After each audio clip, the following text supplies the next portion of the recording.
What's going on, everyone?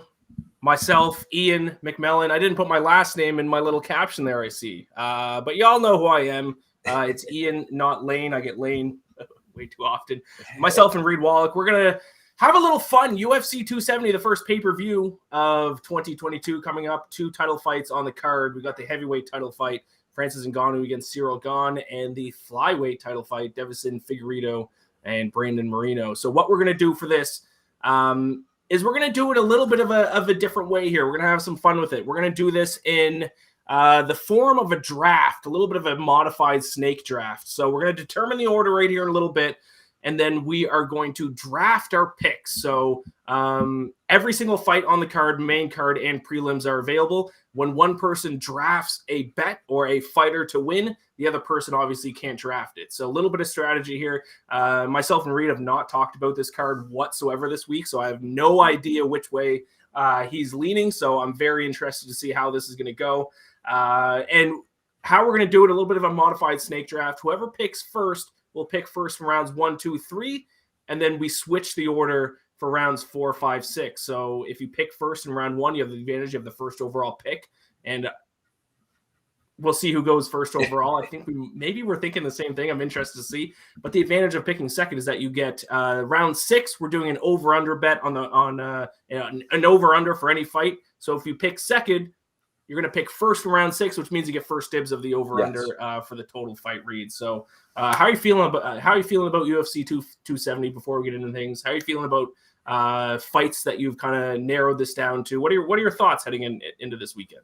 Yeah, well, first, I think this draft idea is great because it's like we're trying to get the sides we like, of course, but at the same time, I need to make sure I don't take what you don't take what I'm thinking. I got to strategize a little bit. But overall, the card I think is a little underrated. 2 obviously incredible title fights going on in the main card, but then there's a lot of underrated fights that are going to be bangers, in my opinion. I think you're going to see a lot of violence on this card, so a lot of knockouts. Maybe I tip my hand a little too much, but no, I think that especially the title fights, there's a lot of moving parts there. And, obviously we're going to get into it, I imagine, but Francis Ngannou's an underdog, Deiveson, Figueiredo, both, Figueiredo's a former champion and Ngannou's the current champion, both listed as underdogs. So I think that it presents a lot of interesting storylines heading into the card.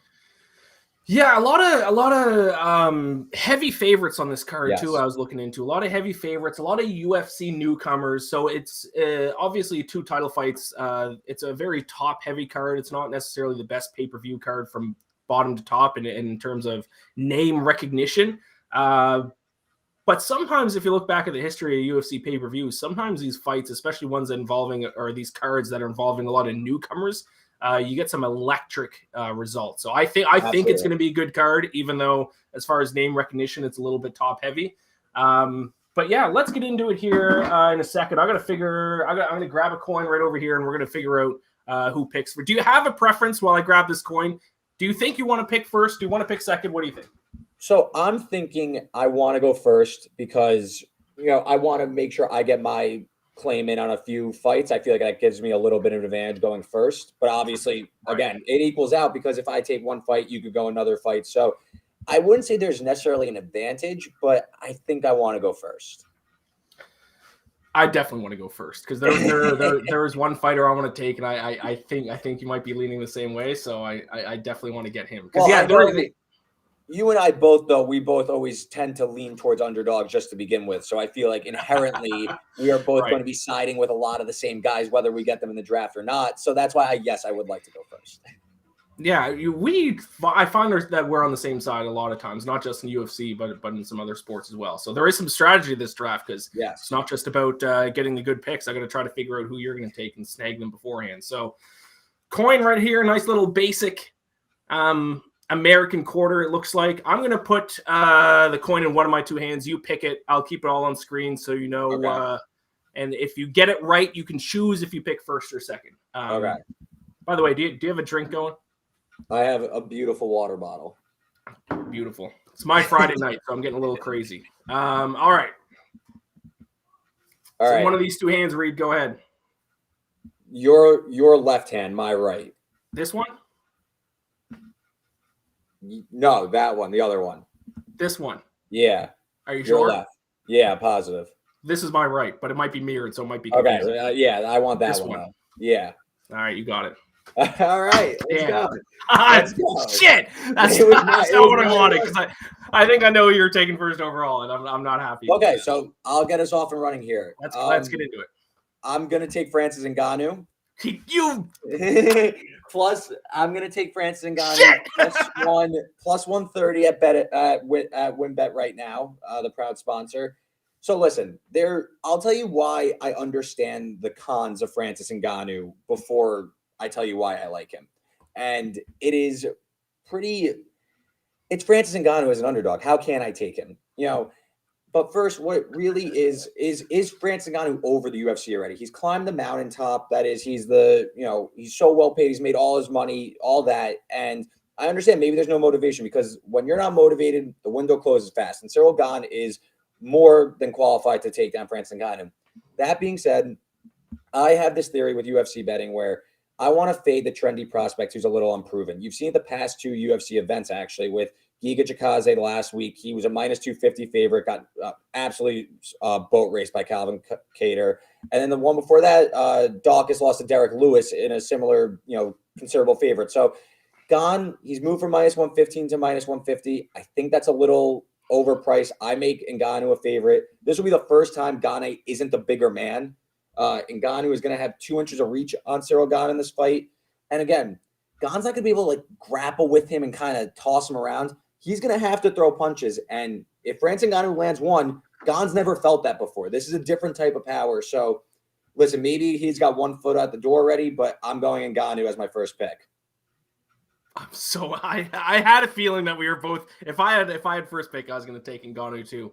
How do you not? Come on, he's plus 135. Is there ever a world where he's going to not look at least plus 135? He's going to look like what his line, or he's going to look like he's a monster favorite.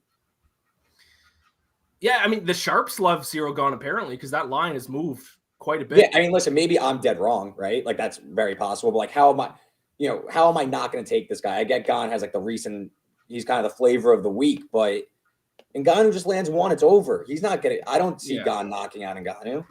I think Gane is the perfect fighter to beat the majority of the UFC heavyweight division. Those guys who are heavy-footed, who just kind of rely on power. Derek Lewis is the king of those guys. He's the best of those guys. Because Gane has the footwork to be able to kind of dance around them to pick his punches. But Ngannou's not one of these just heavy-footed, relies on power kind of guy. He looked very impressive in that win against Stipe Miocic, and I was on Stipe Miocic in that fight. He sprawled to stop a takedown faster than I think I've seen any other human sprawl before. And then proceeded to just bash him in the face. Right. He's as complete as they come. So yeah, I'm going down with Ngannou. I will be betting on Ngannou, but I guess for the sake of this draft, for the sake of this competition, I won't be. So that's I am. I thought you picked this hand, and I was like, yes. I knew you're trying to reverse psychology, get me to go back the other way. Yeah. All right, off the board is Francis Ngannou. YouTube comment here. Robert Treitz says, "Are you wearing a hoodie under your sport coat?" Yeah. Glad you noticed. It's called fashion, my friend. Sweaters underneath sport coats are apparently in. That's what I've been told, and I'm looking dashing tonight. Thank you for noticing. William Kornblatt, love the analysis. Reed, super insightful. Yeah, I agree with your breakdown. Thank you. Reed, I'm jealous you got that pick. So now for my first overall pick, I'm gonna go Brandon Moreno. I'm gonna go the co-main event. I'm gonna take the favorite in the co-main event. Okay. Brandon Moreno. It's a chalky pick. With my first overall pick, there are some big underdogs that I think I can snag later on the draft. So I'm going to take this favorite right now. I'm happy with it. So probably 3 years ago now, I did a deep dive into UFC rematches. And I actually looked back. So this, I think, was in the fall of 2018. So things have changed. I didn't obviously keep updated with the data, but if things have stayed consistent since then, and I'm sure they, for the most part, have. Yeah. At that time, I did a deep dive on every single UFC rematch, looked at the result, and looked at the betting odds of those rematches. And I determined, and it was I a ton of fights, obviously. I mean, enough that all like the way the back to past 3 years wouldn't like offset the right, number. exactly. Yeah. Wouldn't offset like 18 years of history leading up to Mhm. that point. I found out it is profitable long term that in a rematch you bet on the guy who won the previous fight.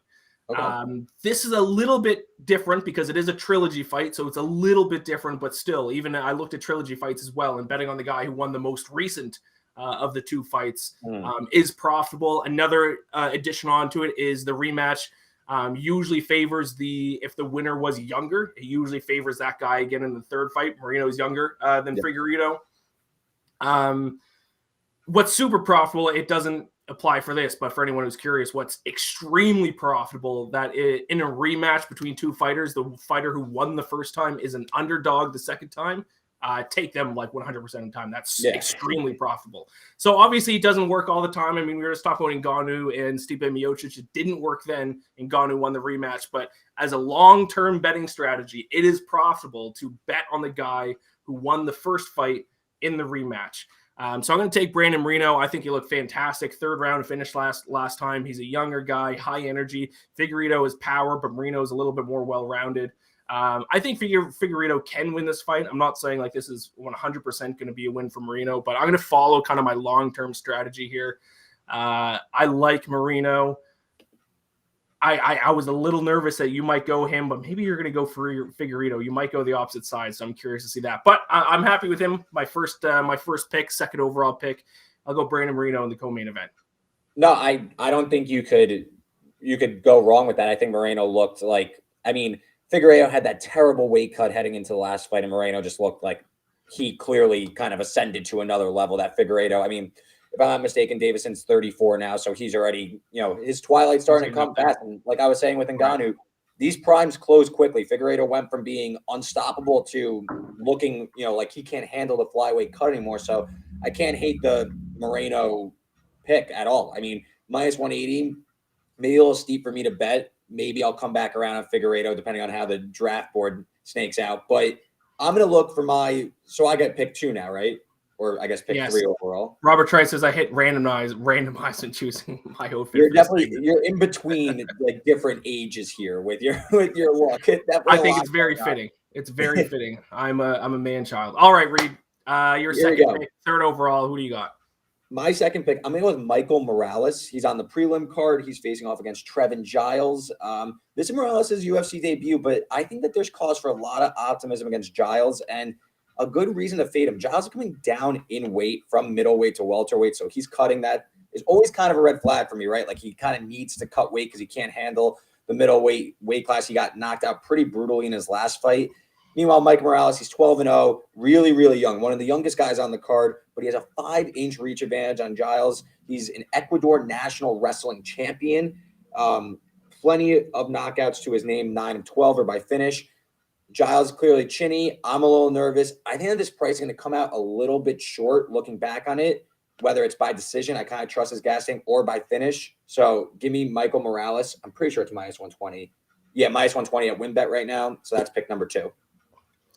Michael Morales, minus 120. All right, lock it in. I don't want to backtrack here. I do want to get to the YouTube comments because there were a couple about Moreno and Figueiredo. And I have more comments about that fight, Reed, but it has to be later on in the draft. Save it. Listen, this is like the gamesmanship of how this draft is going. Blair Wallach, yay, Reed. Proud sister. Clearly happy with how the draft board's breaking out for her brother. Very, very good. Very good. Quiza Reed, a lot of juice at minus 180. That's not my burner. Yeah.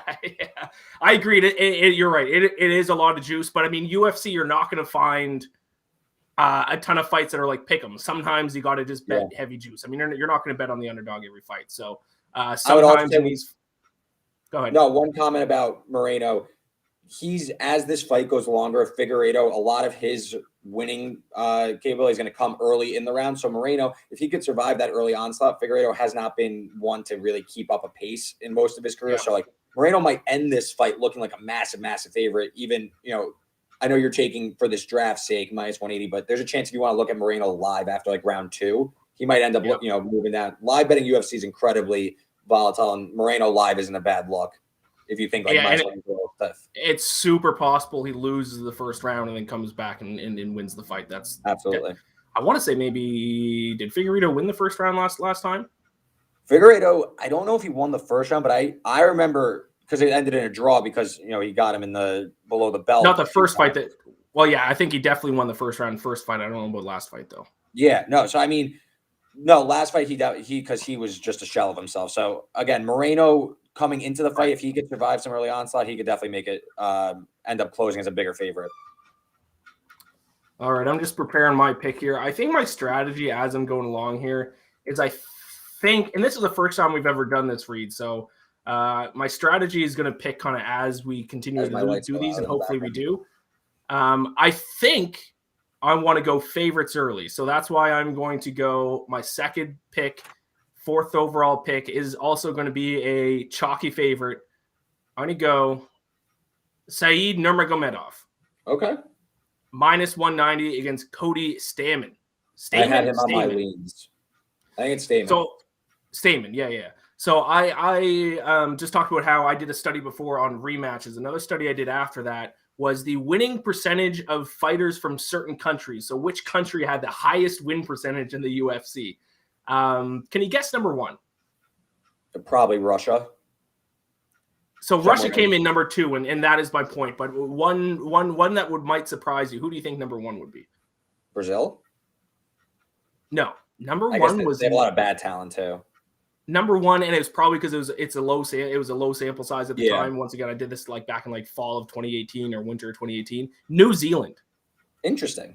Now, when I did it at the time, New Zealand had a very high win percentage. Now, a lot more New Zealand fights have happened since then, so I don't know if that holds up. But winter of 2018, New Zealand had the highest win percentage. Small sample size. Number 2 came in, and this is no surprise. You guessed it first. Was Russia. Yeah. It's usually a good bet to make if you're betting on someone whose name ends in ov, especially if they're no relation to Khabib though. No relation. You're right. Good point. Common last name in Russia. That is important to say. Absolute no relation to Khabib. He's not from Dagestan, but he is Russian, and the name's worth something. Yeah. But he has a lot of knockout power for bantamweight. His striking is on another level. 71% takedown defense, which I think is going to prove pretty big in this fight. Stamann, not impressive recently. He's kind of, I think, on the downside of his career. 4-3-1 in his last 8 fights, and 2 of those wins came by split decision. So I think we're getting him kind of at the end of his career. He's coming off two losses that he did not look good in. And now he's fighting a Russian guy who has just a lot of power for bantamweight, a lot of skill. There's a reason why he's this big of a favorite. I said early in the draft, my strategy here is to kind of take my favorites, my chalky picks, because there's a few underdogs later on in the draft that I think I'm going to snag, and I don't think you're eyeing them. So chalky pick. I know I have a minus 180 and minus 190 on my team right now. You're not going to win this competition betting big favorites, but I'm getting my favorites out of the way. Give me Said Nurmagomedov minus 190 with my 4th overall round 2 pick. Yeah, no, and honestly, I had him. I probably was going to take him. This was more of like a fallback option. But honestly, that was who I had. He has a massive reach advantage, I believe 6 inches, 5 or 6 inches. That's going to be an issue for Stamann, who's going to try and close the distance and try and grapple. So I can't fault the pick. I think that's probably a winner. I think he probably grinds out a decision. If you're looking to bet the fight itself, I wouldn't lay the minus 190. Maybe go decision prop. Okay, so this is my first pick, right? So then you get the snake the other way around. That's right. So after this, I have 2 straight picks. That's right. Okay. I'm going to go, definitely going to butcher the name, but. Oh, don't even, UFC No, it's not that bad. I think I'm going to butcher how the last name goes, but Andre Fialho. Yep. He's fighting Michel Pereira. He's all right. He's a plus 225 underdog. I don't know why. I don't know why. I understand the experience factor here. I understand Pereira. He's fought on pay-per-views. He's fought on main cards. He's more of the name. But this guy, he is prime, first of all, because Pereira, he's a big dude, especially at welterweight. He's 6'1", 170 pounds. He's absolutely he's probably juicing, but he's monstrous. He's 26-11. This guy Fialho, if you look at picture of him, he is a monster as well. Actually has him covered on reach, only an inch shorter. It's his debut, but I mean, this guy, he throws serious heat. I watched some film on him, like your basic YouTube kind of watching. I'm not gonna act like I grinded tape on him in the regionals, but like, let me pull up the stats right here while I have him written down. I mean, he's won 4 straight knockouts in his career. I think he's going to bring the heat, and I don't think Pereira really wants to deal with kind of a guy who can match his size. So I think that Fialho is a live dog, maybe a first-round KO even. I mean, this guy's a knockout artist. Why can't he win? So plus 225, I mean, we're going 1 unit each way, so why not try and get a big payout here? You just threw off my entire betting strategy. I'm in your head. I'm running circles around you. You getting your first overall pick you've now stolen 2 picks from me. That was gonna be my next pick. Pereira. I mean, the last time to kind of support your pick here, the last time that he fought a UFC newcomer on short notice, Tristan Connolly, and Pereira lost as a minus 320 favorite. So very similar situation. He's fighting a UFC newcomer on short notice. Last time he got a little cocky. He's doing that. What's that Brazilian martial art that's like dancing? Capoeira or something? He did like a somersault on top. Yeah, he was doing flips all over the place. He was dancing around, and then he got tired, and then he ended up losing by decision. Now he has been a little bit more conservative with his style recently, and that's going to bode well for him. I think I mean, listen, I understand he's a newcomer, and you're kind of, that's definitely like more of a dart play, but at plus 200, and this guy brings heat. If he could grind this out, I mean, we've seen Pereira like kind of gas out during these fights. So why can't he win at plus 225? Like, I think betting UFC more than any other sport, you need to kind of have conviction in your picks and be confident taking underdogs. Because, like, listen, there's no spread, right? There's like, You're not taking a team plus 6 or something. You're taking this guy's going to win this fight. It's like killed or be killed. And I think at plus 225, the odds are a little mispriced. I think this should be closer to like plus 150. So I'll take a stab. And clearly you agree with me. So like it must not be that bad of a pick, or else I saved you from taking a loser. I do agree with that pick quite a bit. So now I'm gonna have to go. I'm gonna have to switch some things up here. So you got 2 picks. So you could say I got 2 picks. Content. I have one locked in. I'm definitely going to take. Then I might need a few seconds to come up with my next one. I'll talk. I'll fill some time for you. All right, you really threw a wrench in my plans here, but I do have my round. I'll do that at least. And I'm going to go with an underdog. I'm done with the favorites, at least for now. Okay. Give me a guy by the name of Wellington Turman, plus 175. Good pick. He was on mine. Good pick. Nice. So I've stolen a guy from you. Okay, now we're a little bit closer to even. Fighting Rodolfo Vieira. Yes. So Rodolfo Vieira, submission specialist, 8 wins in his MMA career, 7 of them by submission. But the reason why I think Wellington Turman, who sounds like the most fancy, like posh English name of all time, Wellington Turman, but he's Brazilian. It makes no sense. But the reason why I think he's a live dog is he has a takedown defense of 100% inside the UFC. So if he can stop the takedown, if he can keep this fight standing, he has a chance. Now, if this goes to the ground, I will say I think Rodolfo Vieira will submit him. He's just too good on the ground. But 100% takedown defense, and Vieira stinks at striking. Lands 2.6 significant strikes per minute, absorbs 4.04 significant strikes per minute. So if Wellington Turman can keep this fight standing, and his history shows that he can, I think he's a live dog here at plus 175. So my first underdog pick, I'm glad I kind of sniped one on you here. Wellington Turman, plus 175. Yeah, absolutely. And while you kind of look for your second pick, I guess kind of agree with you. I think Vieira is kind of a round 1 or bust type of guy. So if you're looking to bet this, I think Wellington Turman outside of round 1, maybe live bet. If I had to guess how it's going to go, is it's going to be a lot of like kind of grappling. Vieira's going to try and lock up a submission. Maybe Turman ends up looking terrible, but Vieira's going to gas out Turman. I'm not going to say he's anything special, but I think rounds 2 and 3, he's definitely live for a win. Again, he's sitting at Plus 175. If he survives round one, this line should probably go back towards his way. He'll end up looking like a favorite. So I like that pick for sure. Did I give you enough room? enough runway there? All right, you're good. I'm ready. So I could have saved this pick for last round, but I didn't. I'm going to take this pick now. And the reason why I could have waited for last round, because this is the first time we are now going to be going head-to-head in a fight. Okay. And this is a guy who, before we started recording, I had as my pick, and you went the opposite way. Okay. And that is Trevin Giles, I believe how we pronounce the last name. But I doubt Trevin Giles is watching, so I don't think he'll really care. Yeah, I don't think he's going to be too offended. Plus 100, so slight underdog. This is I think the closest fight to a pick 'em on the card. Yes.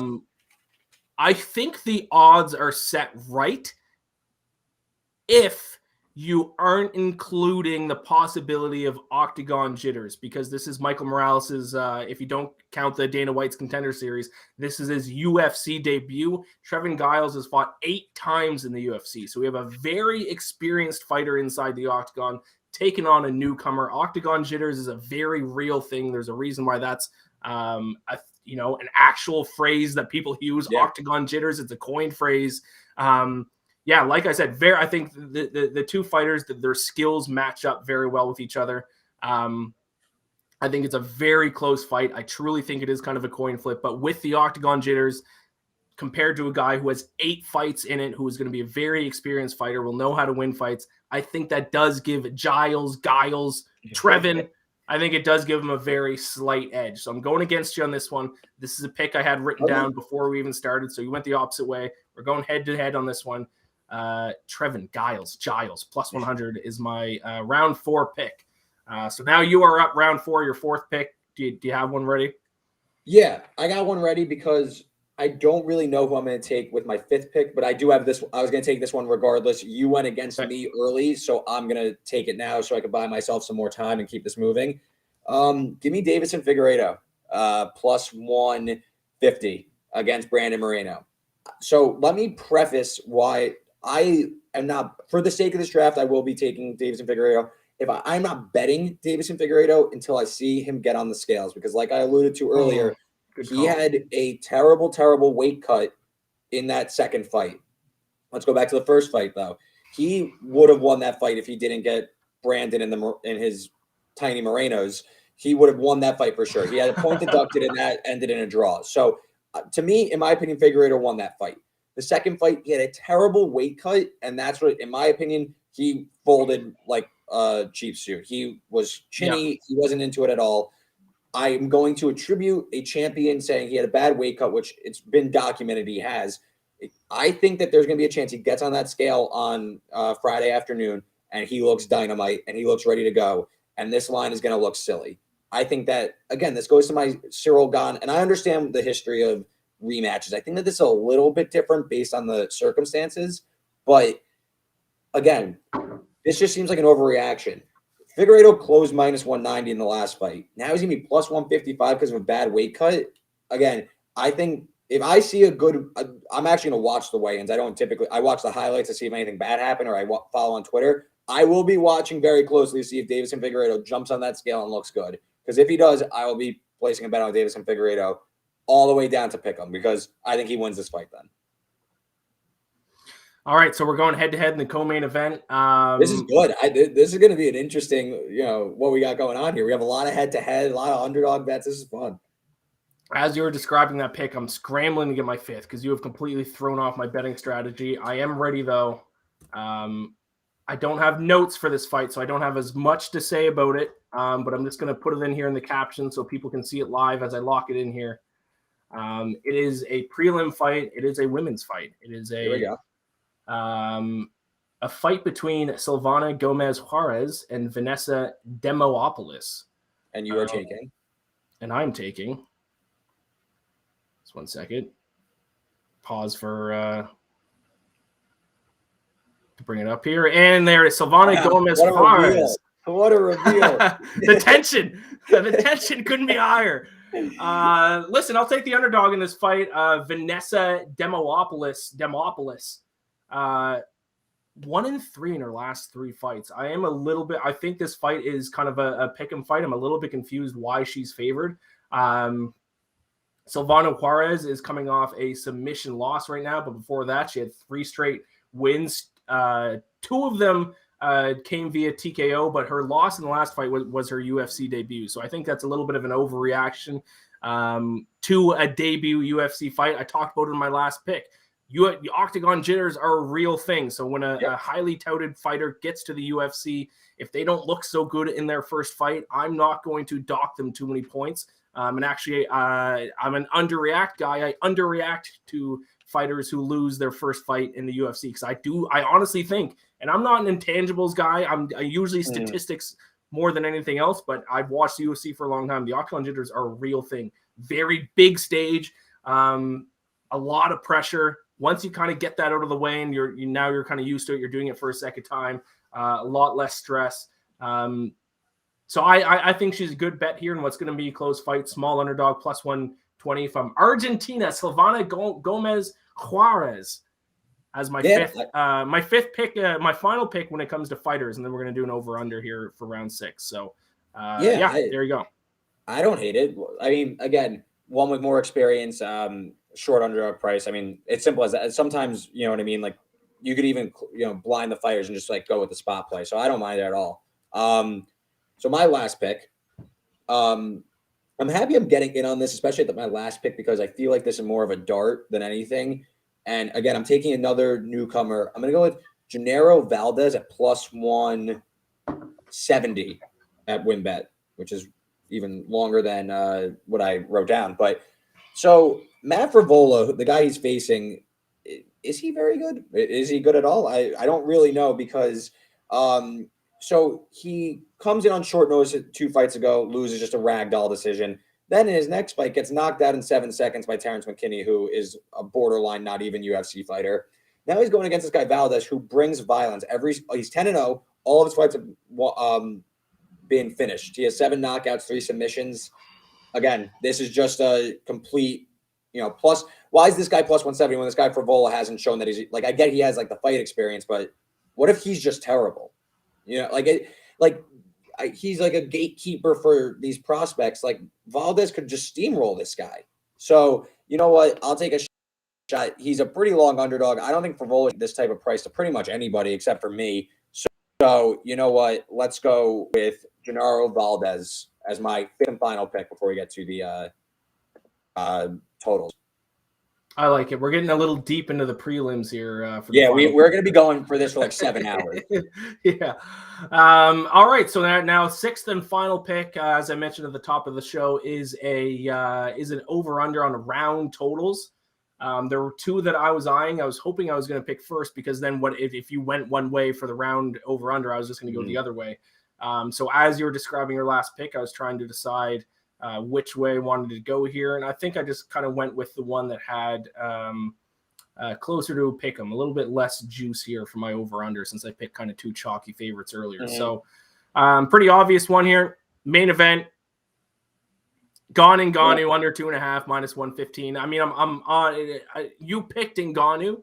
I didn't have for the sake of the draft. I didn't have a pick on this fight, so my pick will be the under because I like Ngannou as well. And if Ngannou wins, it's probably going to be under 2.5. I mean, maybe Ngannou wins in the later rounds. Maybe he wins by decision. It's possible, but I think his most likely path to victory is probably going to be early because Gane does have, I think, the cardio advantage if the fight goes late. But everything we've said about Ngannou applies here. The power, the experience inside the UFC. I think he ends it. I think he ends it under 2.5. So minus 115.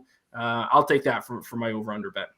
Yeah, no, I agree. I think that's, you said how annoyed you were that I got Ngannou, but this is like a great way to get exposure to Ngannou because I think, like you said, they're very correlated. So my next one, I'm in between 2 on prelims, but I took prelims. You're going prelim for the over under. Okay. Yeah, because I'm not a huge totals guy, maybe like prop bets here and there, but so I ended up taking Valdez, but I like Valdez or Frevola to win early. I think that's gonna be like a finish. But let's get another fight we haven't talked about yet. Give me the under in Tony Gravely versus Saimon Oliveria. Under's plus 110, so that's a nice little payout. But Oliveira, I think that he's going to be kind of live in this fight, honestly, to win by submission. 11 of 18 wins by sub. Gravely has found himself in some trouble by submission. 5 of his 7 losses are by sub. He has 9 knockouts to himself, and this is Oliveira's debut. Maybe, you've talked about this ring jitters. You think that maybe he could get caught a little bit. I don't know. I think Oliveira's kind of live for a submission, to be quite honest with you. I don't have that prop up. I don't believe those are up at WinBet yet, but if you want to play that as kind of an exotic prop bet. But, yeah, so I'll take the Oliveira Gravely under 2.5 as my total bet. I have no argument to that. I like an under 2.5 bet. You're going to get a plus money. For two guys that I think have a lot of finishing equity, I think that their most likely win path is through either knockout or submission. So that's kind of my simple rationale. I like it. All right, so that completes the first draft.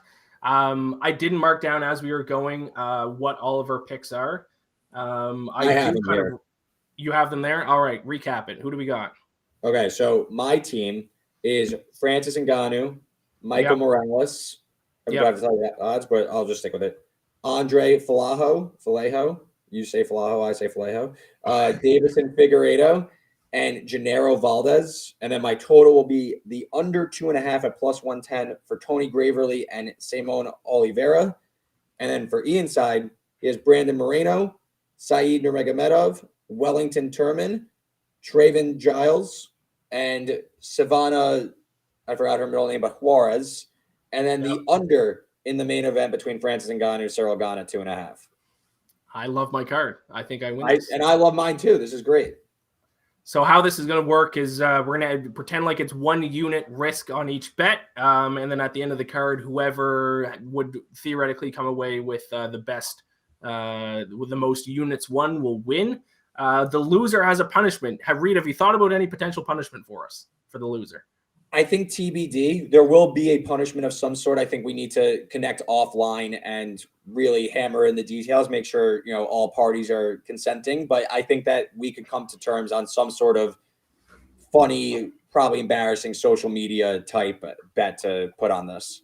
I agree. If anyone's watching has a suggestion for what the loser should do as punishment, let us know in DMs, reply to the tweet, anything like that, and we'll see what happens. But I'm very confident it will not be me doing the punishment because I am going to win this. Before we sign off here, we have actually gone longer than I thought it was going to go. Do you have any potential prop bets you're eyeing for this week? Because there's no prop bets in our draft. Yeah, I kind of alluded to a few. Fialho by knockout, I think, is a great one. I think that's going to be priced in like the plus 300 to 400 range. That sounds about right. And I mean, you could take Ngannou by knockout, but I would just lay it with the money line. I guess you get a better, most of his win equity is in by finish, but I just don't know what they're going to price it at. So those were 2 that jump off to me as potential prop bets. What about you? I don't have any, to be honest. Okay.